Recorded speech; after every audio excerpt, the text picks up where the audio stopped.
হচ্ছে আগামীর ভবিষ্যৎ এবং এই শিশুদের সুস্থতা সুনিশ্চিত করা হচ্ছে আমাদের সকলের দায়িত্ব।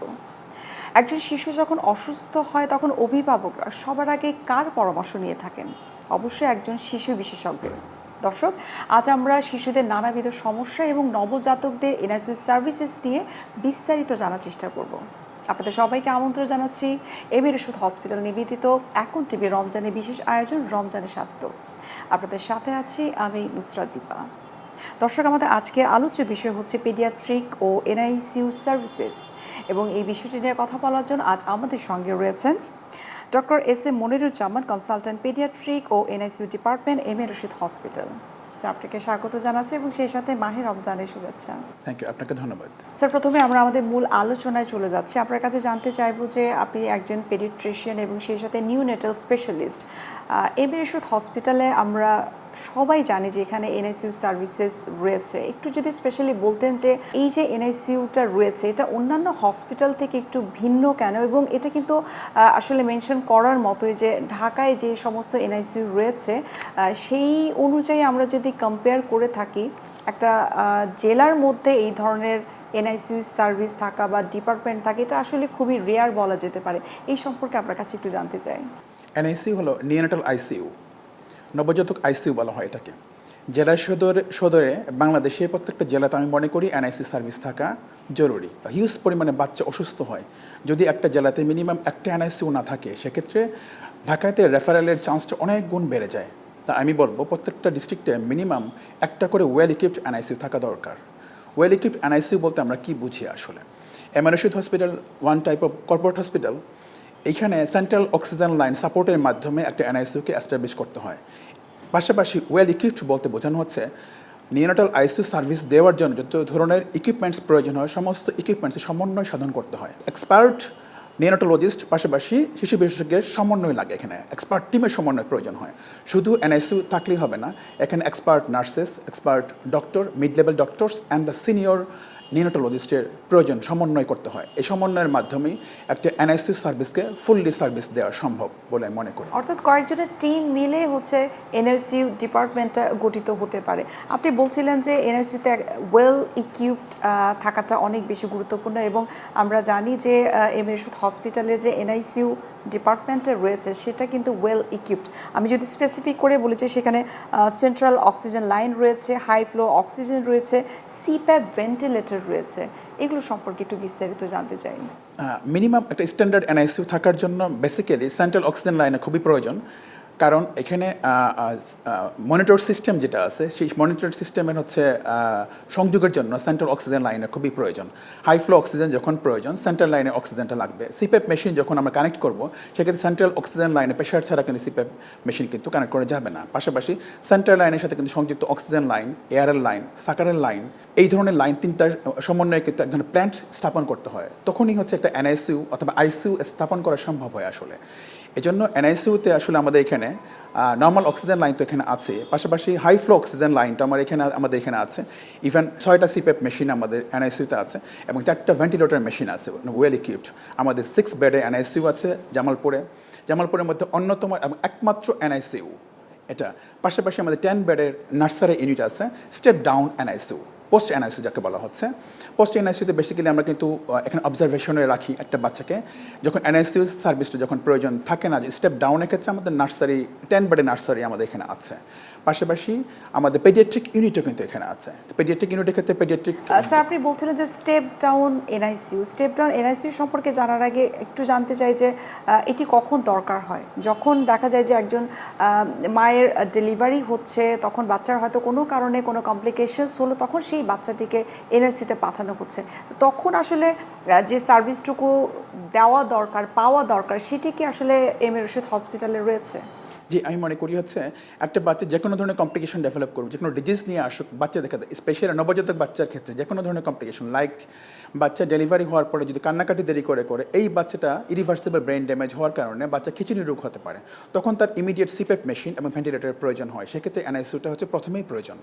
সেকেন্ডলি, যদি কোনো বাচ্চা প্রিটার্ম ডেলিভারি হয়, যেমন 34 উইক্স বা 35 উইক্স বা 32 উইক্সের বেবি যদি ডেলিভারি হয়, এই বাচ্চাটার অক্সিজেনেশন প্রপারলি করতে পারে না, কারণ তার লাংসটা ইমেচিউর থাকে, তখন এই পেশেন্টটার উইদিন 1 আওয়ার্সের ভিতরে সিপ্যাপ মেশিনের প্রয়োজন হয়, সেক্ষেত্রেও এনআইসিউটাও এখানে প্রয়োজন।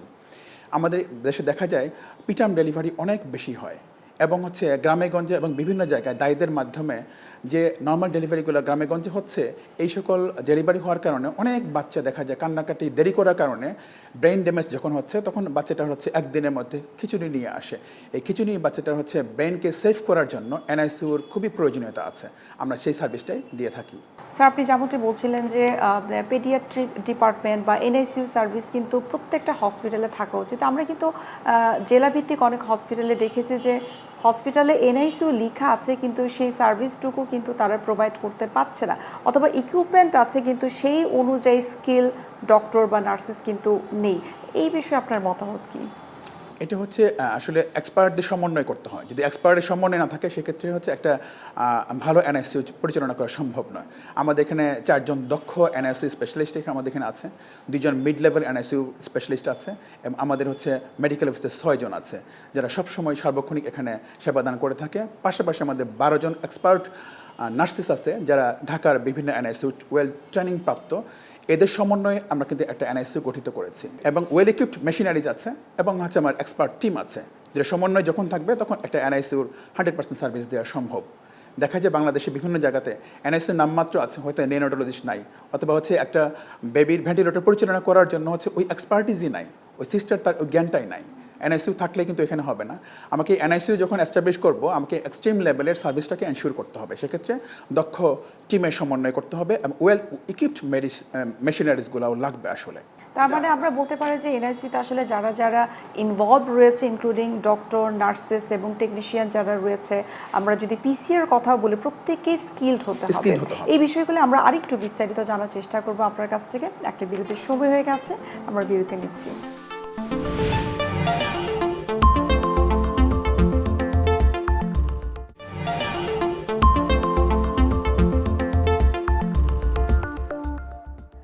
স্যার, বিরতির আগে আমরা কথা বলছিলাম এনআইসিইউ নিয়ে। আপনার কাছে এখন একটু জানতে চাইবো যে অনেক ক্ষেত্রে আমরা দেখেছি যে এনআইসিইউতে যে সমস্ত বেবিদেরকে রাখা হয়, যে সমস্ত বেবিরা লো বার্থ ওয়েট নিয়ে জন্মগ্রহণ করছে অথবা প্রি ম্যাচিউর হচ্ছে, অনেক বাচ্চাদের ক্ষেত্রে কিন্তু 1 মাস 2 মাস তাদেরকে এখানে ভেন্টিলেশনে রাখা হয়। এই বিষয়টি যদি আমাদেরকে একটু ক্লিয়ার করে বলতেন। অনেক ক্ষেত্রে অভিভাবক যারা রয়েছে তাদের একটা কনফিউশন থাকে, তাদের একটা কমপ্লেন থাকে যে আমার বাচ্চাকে আননেসেসারি হয়তো 1 মাস 2 মাস তারা হসপিটালে রেখে দিয়েছে। আসলে বিষয়টা এরকম না, এটা আসলে ভ্যারি করে, পেশেন্ট টু পেশেন্ট ভ্যারি করবে। পেশেন্টের ডায়াগনোসিসের উপর ভিত্তি করে আমরা এনআইসিইউর ক্যাটাগরাইজ আসলে করি। যদি কোনো বাচ্চার হচ্ছে ব্রেইন ড্যামেজ খুব বেশি হয় বা ইরিভার্সিবল হয় এবং ইনট্রাক্টেবল কনভালশন হয় বা খিচুনি হয়, এই বাচ্চাটার হচ্ছে যেহেতু কনভার্সনের কারণে ব্রেন ড্যামেজ হচ্ছে, ব্রেনটাকে সেভ করার জন্য আমাদের এনআইসিইউ প্রয়োজনীয়তা এখানে থাকে। এটা পেশেন্ট টু পেশেন্ট ভ্যারি করছে। দেখা যায় কোনো পেশেন্টের 3 দিন লাগে, কোনো পেশেন্টের 5 দিন, ইভেন হচ্ছে যদি সিভিয়ার ব্রেন ড্যামেজ হয় সেক্ষেত্রে 1 মাস বা 2 মাস লাগতে পারে। অথবা এক্সট্রিম প্রিম্যাচিউর বেবি যেমন 28 উইকস বা 30 উইকসের কোনো বেবি যদি ডেলিভারি করে হয়, সেক্ষেত্রে তার লাংসটা টোটালি ইম্যাচিউর, লাংস প্রপারলি কাজ করছে না, তার সারফ্যাক্টেন্ট রিলিজ হচ্ছে না, সারফ্যাক্টেন্ট ডেফিসিয়েন্সি হওয়ার কারণে প্রপারলি লাংসটা ফাংশন করছে না, তখন তার ভেন্টিলেটর মেশিন বা সিপ্যাপ মেশিন তার জন্য ম্যাচিউর হওয়ার জন্য 34 উইকস মিনিমাম হওয়ার জন্য 1.5 মাস বা 2 মাস পর্যন্ত সিপ্যাপ অথবা ভেন্টিলেটর সাপোর্ট লাগতে পারে। সো এটা কেস টু কেস ভেরি করবে, প্রত্যেকটা পেশেন্টেরই আসলে কিন্তু লং টাইম লাগবে না আসলে।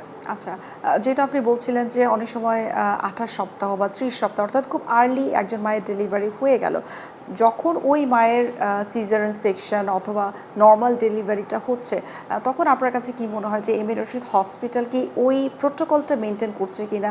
যখন ডেলিভারিটা হচ্ছে তখন একজন পেডিট্রিশিয়ান হিসেবে আপনার উপস্থিতি থাকা বা অন্য একজন পেডিট্রিশিয়ানের উপস্থিতি থাকা?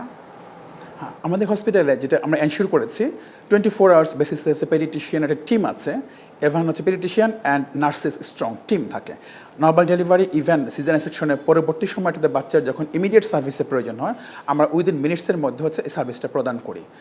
যখন একটা বাচ্চা নর্মাল ডেলিভারি হয় অথবা সিজারিয়ান সেকশন চলে, তখন আমার টিমটা হচ্ছে এই বেবিটা ডেলিভারি হওয়ার আগেই ওটিতে উপস্থিত থাকে, যার ফলে আমরা ইমিডিয়েটভাবে ম্যানেজ করতে পারি।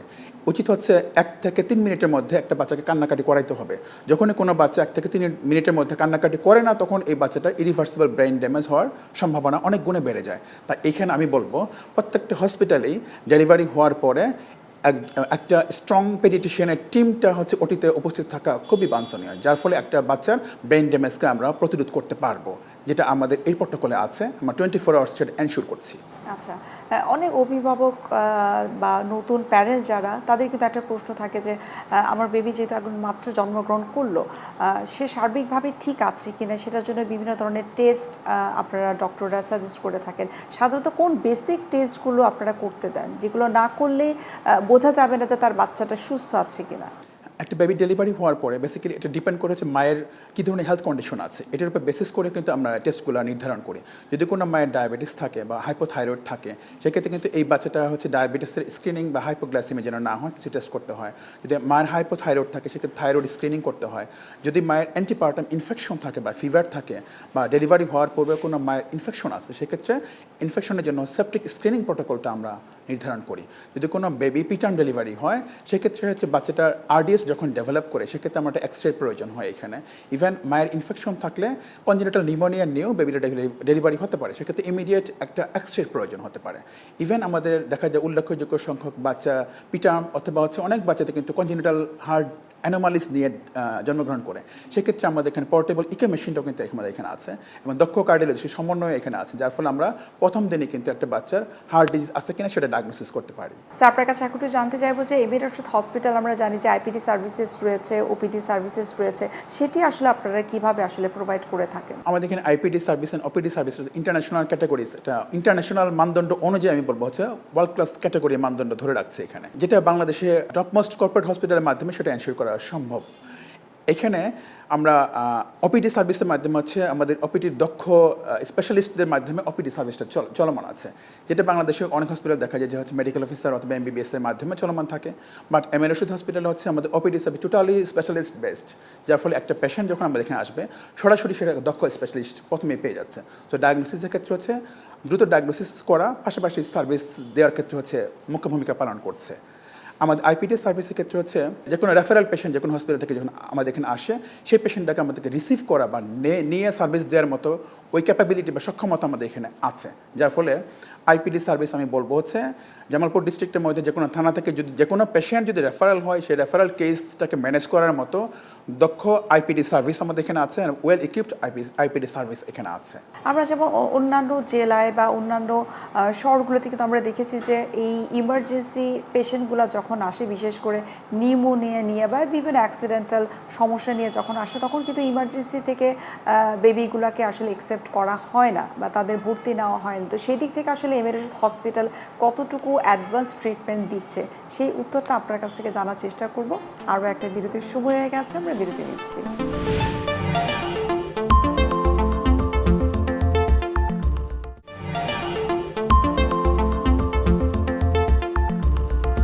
স্যার, বিরতির আগে আমরা কথা বলছিলাম যে ইমার্জেন্সি সার্ভিসেস নিয়ে, যে অনেক হসপিটাল কিন্তু দেখা যায় যে খুব গুরুতর অসুস্থ শিশুদেরকে দেখা যায় তারা ভর্তি নিচ্ছে না বা কোনো ধরনের সেবা দিচ্ছে না। সেই জায়গায় এমএ রশিদ আসলে কত ধরনের সার্ভিস দিচ্ছে এবং এই জায়গাটা তারা কতটুকু আসলে মানবিক? আমাদের এখানে প্রতিদিন দেখা যায় 24 ঘন্টার মধ্যে আছে হিউজ পরিমাণে পেশেন্ট রেফারেল হয়ে আমাদের হসপিটালে আসে। ইমার্জেন্সি সার্ভিস যখন কোনো পেশেন্ট ইমার্জেন্সিতে হিট করে, সেক্ষেত্রে ইমার্জেন্সি ট্রায়াল সিস্টেমের মাধ্যমে দ্রুত পেশেন্টটাকে আমরা ডায়াগনোসিস করার ট্রাই করি, এবং পেশেন্টটাকে প্রথমে আমরা হচ্ছে একটা ভাইটাল সাইন মনিটর সিস্টেমের মাধ্যমে পেশেন্টটাকে ডায়াগনোসিস করি। যেমন একটা পেশেন্ট যদি নিউমোনিয়া নিয়ে আসে, তার অক্সিজেন লেভেলটাকে প্রথমে আমরা দেখি, তার হার্ট রেট, রেসপিরেটরি রেটটাকে আমরা অ্যাসেসমেন্ট করি। অক্সিজেন যখনই প্রয়োজন হবে, যেহেতু সেন্ট্রাল লাইন আছে, সঙ্গে সঙ্গে অক্সিজেনটা এখানে আমরা এনশিওর করছি। যদি কোনো পেশেন্ট শ্বাসকষ্ট খুব বেশি হয়, ইমিডিয়েটলি হচ্ছে নেবুলাইজেশন করার একটা ফ্যাসিলিটি এখানে আছে। ইভেন অন্য কোনো পেশেন্টের যদি হচ্ছে এক্সরে লাগে বা সিটি স্ক্যান লাগে বা এমআরআই লাগে, দ্রুত হচ্ছে এই সার্ভিসটা আমরা 30 মিনিটসের মধ্যে প্রোভাইড করতে পারি। ইমার্জেন্সিতে যখন কোনো পেশেন্ট হিট করে, সেক্ষেত্রে ইমার্জেন্সি মেডিকেল অফিসার, আমাদের আইপিটিতে যা এক্সপার্ট যারা আছে, ওপিটিতে যারা এক্সপার্ট আছে, স্পেশালিস্ট, ওনাদেরকে কল করে দ্রুত আমরা ইমার্জেন্সিতে চলে যাই, পেশেন্টটাকে আমরা রিসিভ করি, পেশেন্টটাকে ডায়াগনোসিস করে ইমিডিয়েট কোনো ম্যানেজমেন্ট প্রয়োজন হলে দ্রুত আমরা এনআইসিউতে শিফট করে দ্রুত আমরা আইপিটিতে অ্যাডমিশন করে দ্রুত চিকিৎসা করার ব্যবস্থা আমরা করি। স্যার, আমরা যদি এনআইসিইউ সার্ভিস নিয়ে কথা বলছি, এমএ রশিদ হসপিটালে যে সার্ভিসগুলো আপনারা দিয়ে থাকেন, অধিকাংশ ক্ষেত্রে আমরা দেখেছি যে প্রিমেচিউর বা লো বার্থ ওয়েট যে বেবিগুলো কিন্তু পরবর্তীতে তাদের ইমিউনিটি অনেক কম থাকে, রোগ প্রতিরোধ ক্ষমতা কম থাকে। তাদের জন্য আসলে আপনার পরামর্শ কি, যে কিভাবে আসলে তাদের ইমিউনিটি বুস্ট আপ করা যেতে পারে? যদি কোনো বেবি প্রিটার্ম ডেলিভারি হয়, অথবা হচ্ছে ইমিডিয়েটলি তার এনআইসিউ কোনো সার্ভিসের প্রয়োজনীয়তা হয়েছে, এই সকল বেবির ক্ষেত্রে ইমিউনিটি বুস্টিংয়ের জন্য কিছু বিষয় খেয়াল রাখতে হবে, যেটা হচ্ছে মায়ের ভিটামিন ডি স্ট্যাটাস, মায়ের আয়রন স্ট্যাটাসটাকে এনশিওর করতে হবে, পাশাপাশি এই বাচ্চাটাকে এক্সক্লুসিভ ব্রেস্ট ফিডিংটাকে এনশিওর করতে হবে, এবং এই বাচ্চাটা 6 মান্থ হওয়ার পরে কমপ্লিমেন্টারি ফিডিংটাকে হচ্ছে এনশিওর করতে হবে। তাহলে আমরা ওর ইমিউনিটি বুস্ট আপ করতে পারবো। দেখা যায় যদি কোনো বাচ্চা জন্মগ্রহণ করার পরে ইমিডিয়েটলি 5 থেকে 10 দিনে কোনো এনআইসিউ সার্ভিস লেগে থাকে, যদি লাংসের কোনো কন্ডিশনের কারণে, যেমন তার শ্বাসকষ্ট ছিল, এই বাচ্চাকে যদি প্রথম 1 সপ্তাহ বা 1 মাসের মধ্যে কটার দুধ বা গরুর দুধ দেওয়া হয়, এই বাচ্চাটা পরবর্তী সময়ে ঘন ঘন নিউমোনিয়া, ঘন ঘন ঠান্ডা কাশি, ইভেন অ্যাজমা হওয়ার রিস্ক অনেক গুণে বেড়ে যায়। তা আমি বলবো যদি কোনো বেবির জন্মগ্রহণ করার পরে শ্বাসকষ্টের কোনো রোগ নিয়ে হচ্ছে এনআইসিউতে ভর্তি ছিল, এই সকল বাচ্চার ক্ষেত্রে মেসেজ থাকবে হচ্ছে এই বাচ্চার জন্য হচ্ছে এক্সক্লুসিভ ব্রেস্ট ফিডিং এনশিওর করা, কটা দুধটা না খাওয়ানো, গরুর দুধ না দেওয়া। তাহলে এই বাচ্চার কখনো পরবর্তী সময়ে শ্বাসকষ্টের রোগ হওয়ার সম্ভাবনা থাকবে না বলে আমি মনে করি। স্যার, এই ক্ষেত্রে ছোট্ট করে জানতে চাই, অনেক মায়েদের ক্ষেত্রে দেখা যায় তাদের মিল্ক প্রোডাকশন কম থাকে, তো সেক্ষেত্রে আসলে বিকল্প কি আছে? যেটা আপনি বললেন যে কৌটার দুধ অথবা হচ্ছে যে অন্যান্য কোনো ফর্মুলা মিল্ক তাদেরকে দেওয়া যাবে না। মিল্ক ফ্লোটা হচ্ছে প্রথম 3 থেকে 4 দিন বেসিক্যালি হচ্ছে মিল্ক ফ্লোটা কম থাকে। এখানে হচ্ছে মায়ের কোলেস্ট্রামটা বাচ্চা আসলে পায়, কোলেস্ট্রামটার পরিমাণটা খুবই কম। এই কোলেস্ট্রামটায় বাচ্চার হচ্ছে 3 থেকে 4 দিনে তার পুষ্টিটাকে এনশিওর করবে। তাই আমি বলবো 3 থেকে 4 দিন আপনারা ধৈর্য ধারণ করে হচ্ছে মায়ের কোলেস্ট্রামটাকে প্রদান করুন। 3 থেকে 4 দিন পরে যখন হচ্ছে এডিকুয়েট ব্রেস্ট মিল্ক আসবে, তখন আমরা হচ্ছে আপনারা ব্রেস্ট মিল্কটা পাবেন। তাই এই প্রথম 3-4 দিনের মধ্যে হচ্ছে আপনারা ধৈর্য হারা হয়ে কখনো কোটার দুধে যাবেন না, এটা আমার পরামর্শ। মায়েদের প্রতি আপনার পরামর্শ কিছু ছোট্ট করে যদি আমাদেরকে বলতেন। মায়েদের প্রতি পরামর্শ হচ্ছে একটা মা যখন ডেলিভারি হচ্ছে, এই বাচ্চাটাকে হচ্ছে প্রথম 1 ঘন্টা থেকে হচ্ছে এক্সক্লুসিভ ব্রেস্ট ফিডিং শুরু করবে, এবং এই মা 5 বেলা খাবার খাবে। 3 বেলা খাবার তার নিজের জন্য, 2 বেলা খাবার তার বেবির জন্য। সো এবং কোনো খাবারের রেস্ট্রিকশন হবে না। মাছ, মাংস, ডিম, ডাল, শাকসবজি, নিরামিষ, প্রোটিন, ফ্যাট, ভিটামিন এবং মিনারেলস অল খাবার এখানে এনশিওর করতে হবে। আমাদের গ্রামেগঞ্জে বিভিন্ন জায়গায় অনেক ধরনের ট্র্যাডিশন আছে, দেখা যায় ডেলিভারি হওয়ার পর থেকে দেখা যায় বিভিন্ন ধরনের খাবার কিন্তু বন্ধ করে দেয়। আমি বলবো হচ্ছে এই ধরনের খাবার বন্ধ করা যাবে না। বেবির প্রপার পুষ্টির জন্য মাকে 5 বেলা খাবারকে এনশিওর করা খুবই দরকার। আচ্ছা, অর্থাৎ বারবার খাবার খাবে কিন্তু সেই খাবারটা সুষম হতে হবে। Right. স্যার, আমরা অনুষ্ঠানের একেবারে শেষ পর্যায়ে চলে এসেছি। আরও অনেক কিছু জানার ছিল কিন্তু সময় স্বল্পতার কারণে আমাদেরকে এখানেই শেষ করতে হচ্ছে। আপনাকে আবারও ধন্যবাদ জানাচ্ছি এত গুরুত্বপূর্ণ কিছু তথ্য আমাদেরকে দেওয়ার জন্য। ধন্যবাদ আপনাকে এবং ধন্যবাদ দর্শকদেরকে। দর্শক, এতক্ষণ আপনারা দেখছিলেন এম এ রশিদ হসপিটাল নিবেদিত এখন টিভি রমজানের বিশেষ আয়োজন রমজানের স্বাস্থ্য। আজ আমরা এখানে শেষ করছি, দেখা হবে আবার আপনাদের সঙ্গে। সে পর্যন্ত আপনারা সবাই ভালো থাকুন, সুস্থ থাকুন। আল্লাহ হাফেজ।